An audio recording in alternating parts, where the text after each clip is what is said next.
Hello, hi, welcome or welcome back. My name is Reese. I talk about books. Another month has passed, and today I'm going to talk about what I read in this past month of July, or at least what I finished reading in July, because I'm currently reading 3 books that I all started in July, and yeah, my brain's there's a lot of tabs open in my brain, if that makes sense. Anyways, yeah, it was kind of a mixed bag this month.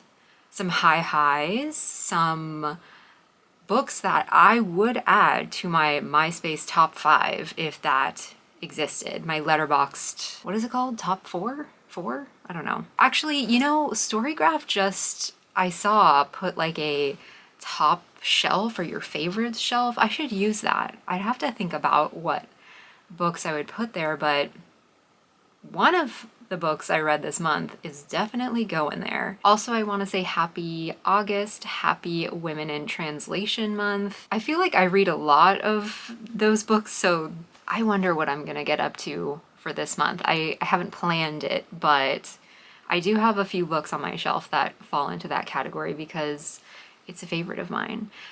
But let's jump into what I read in July, starting with Storygraph, which tells us that 5 books, moods from Storygraph.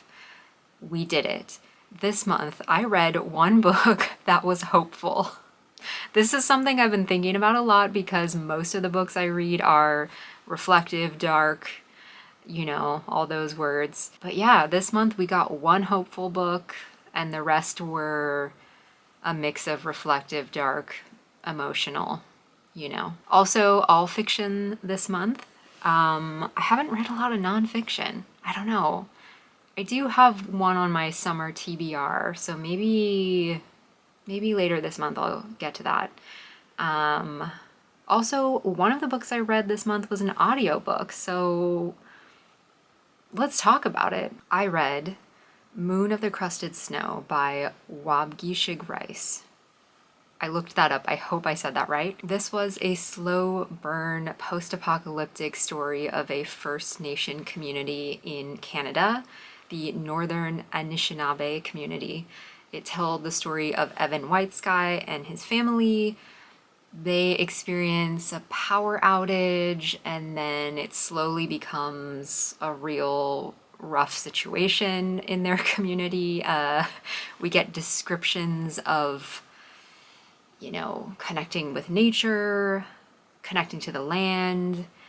We get mysterious visitors, a realistic sense of dread, I'll say, and like being cut off from the world. This was suggested to me by Rio, who is a listener. Thank you so much. I really enjoyed this one, especially on audiobook. It was a great experience. I would describe this as steady, quiet, contemplative. A lot of things that I love. And this story is also an allegory for the experiences of the Anishinaabe people under oppression. So in that way, oppression is a theme, but on the flip side of that, you also have resilience as a big theme in this story. Survival, cultural identity also plays a part in this. There were a lot of Anishinaabe words in it, and then they didn't really provide descriptions of what that meant, which I actually enjoyed. I mean, so much of my experience of this was tied to it being an audiobook. It was very visual, very cinematic, describing the actions and setting the scenes. There's a second book in this series that I want to listen to also. I felt like this apocalyptic survival tale being set in this community was a really apt pairing. I read that the author read The Road, and they thought, what if this story was told through an Indigenous lens, which I think is really interesting. And also, I just love hearing how authors, think about, create, develop their work. So that was cool. In terms of a recommendation, I would say read this if you want a slow boil, foreboding sense of dread that feels like a fine mist layered over things. Okay, next book, which I'm definitely telling these out of order just because my brain isn't working well today. So we're going here. The next book I read was Outline by Rachel Cusk, the first in the Outline trilogy. This book, this series, had been on my TBR for a while, and it was like maybe a little hyped because I just had heard many good things about this, but I gotta say, this lived up to / surpassed the hype for me. I loved this so much. So much so, actually, that I considered rereading it immediately after I finished. I don't know what day this was, but I had 10 pages left in the book and I shut it because I was like, I don't want this to end. And then the next morning, over coffee and my breakfast, I read the last 10 pages and I seriously considered starting it over again. That's not a joke. That for me is a high mark of praise. And I think, like, in terms of books or movies, when has that happened before? I Who Have Never Known Men, Beautyland, probably a Ferrante. Definitely the first time I watched The Thing, and also when I watched Sorcerer. Yeah, anyways, I feel like this book and this series has been talked about a lot. A recently divorced author travels to Greece to teach a writing workshop, and she has a series of meetings and conversations with old friends, new acquaintances, friends of friends, and her students. But I wouldn't read this book for the plot. Like, that's not what this is about. It is a work of autofiction where the lines between fiction and the author's own life are heavily blurred, kind of like a fictionalized autobiography, if that makes sense. Heavy on the themes of storytelling, relationships, identity during middle age, marriage and divorce plays a big role in this. I guess the word that I would describe this book with is layered. I read that Cusk had a sort of crisis over writing fiction, and then this book is what emerged eventually out of that. The dissolving of the wall between author and reader. That's like what I feel is happening here. What stood out to me upon this first read was how much of it is like observational and describing what people are saying, what is happening. It's like you're being told firsthand by the author what's happening. And I know that that's, like, if you think about it, that's what any book is, right? An author telling you what's happening. But this, it's like you're there. And I feel like because this is autofiction, there's just something really interesting to me about how that works in this. The other thing, which I guess I have to mention, which heavily influenced my experience of reading this book, was when I started this book, I had just finished watching The Rehearsal. The Rehearsal is a series that blurs the lines between fictionalized entertainment and reality, very much so.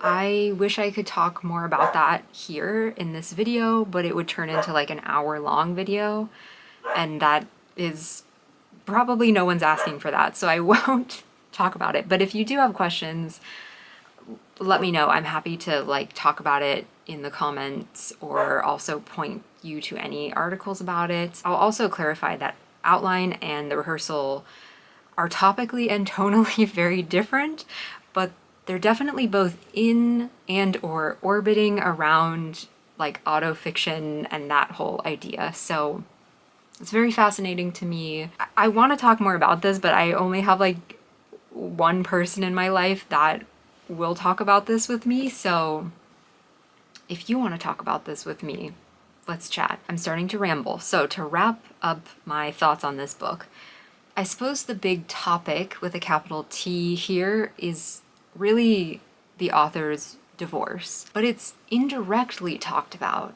which is so fascinating. I think this trilogy might be kind of polarizing, is my takeaway.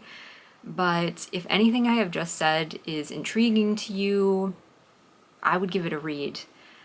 The writing is also beautiful and simple. The author describes pretty early on, she's talking about being on a plane, and the way she was describing the flight attendant like walking down the aisle, I knew, I was like, this is beautiful writing. I can't say much more than that about this book right now because honestly it was so impactful for me. To do it justice, I would have to reread it, which I plan to, for sure. If you're on the fence about reading this book, I would read it. That's all I'll say. Another book that I read in the month of July was Eurotrash by Christian Kracht, translated by Daniel Bowles. This is a story of a man who goes on an impromptu road trip with his mother through Switzerland, and they're seeking to get rid of his mother's fortune that was basically earned through war. And he's also seeking to make amends with his family's dark history and past. The humor in this one really got me. It was very dry. It was very good.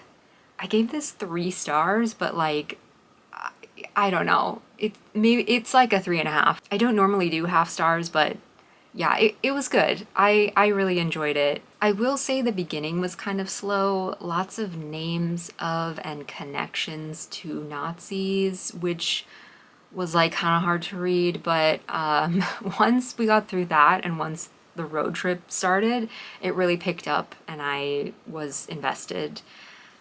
This was nominated for the Booker International Prize this year, and that's what prompted me to read it. I remember I was interested in it when it was on the long list. Themes in this book, heavily about guilt, family, trauma, privilege as well. I somehow did not take a lot of notes when I was reading this, so we're going off of vibes here. And the vibes were David Sedaris-esque, humor-wise. Yeah, the relationship between mother and son was like both very fraught but also heartwarming. Lots of descriptions of her drinking and using prescription drugs, which was funny. Main character is changing her colostomy bag, which was unexpected and funny. Yeah, then there were many times where she asked him to tell her a story, and they both were really excited about that, which I thought was just really charming in this context. I mean, this book is about a very heavy topic, reckoning with horrible things in your family history, but I think the humor in this made it somehow less heavy. This is also a work of autofiction, which was interesting. There's even an exchange between the main character and his mother where she asks him to tell me a story, and he says truth or fiction, and she says something like, you decide.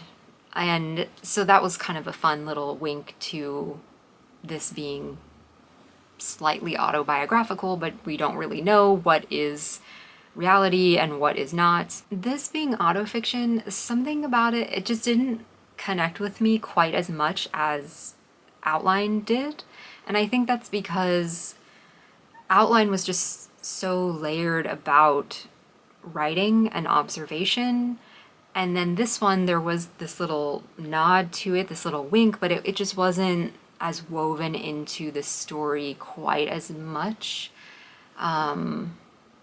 Yeah, I mean, it's probably also because I related a little bit more to the main character of Outline because she's a woman, she's a writer, she's of a certain age, I suppose. And then in this story, it's about a man who has this intense relationship with his mother and this like intense family history. And yeah, so I think there's that, but it was still great. This one is for my dark sense of humor folks. Why didn't I give this a 4?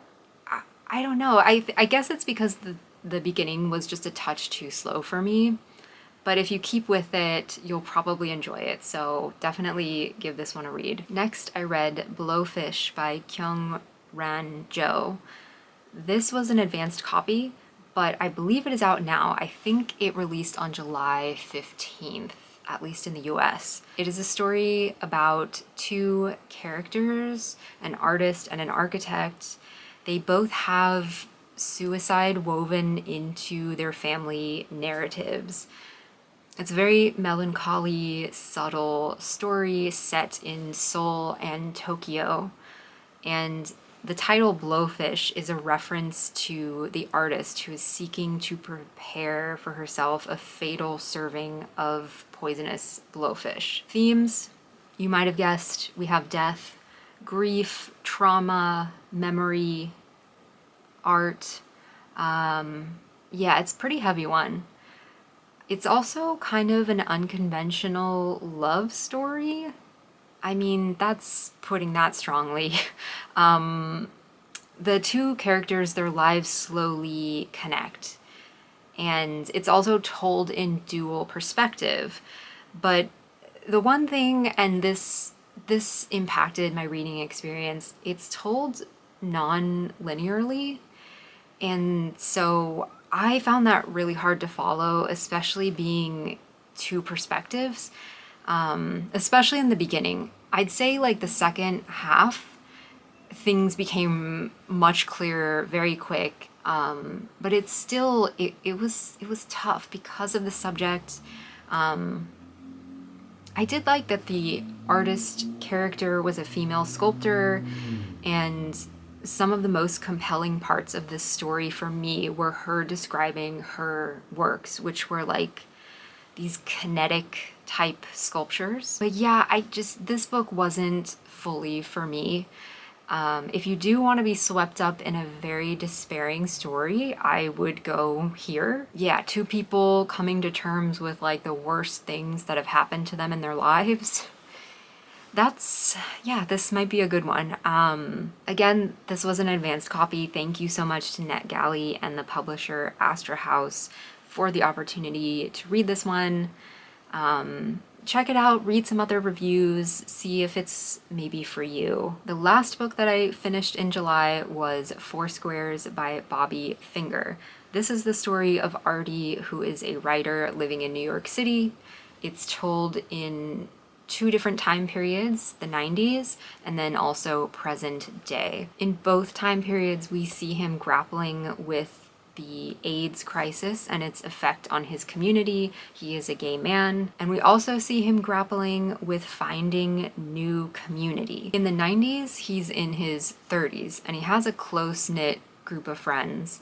But in present day, he's in his 60s and he's learning to find new friends as he enters that new era of his life. It was at times pretty sad to read, but it was also hopeful.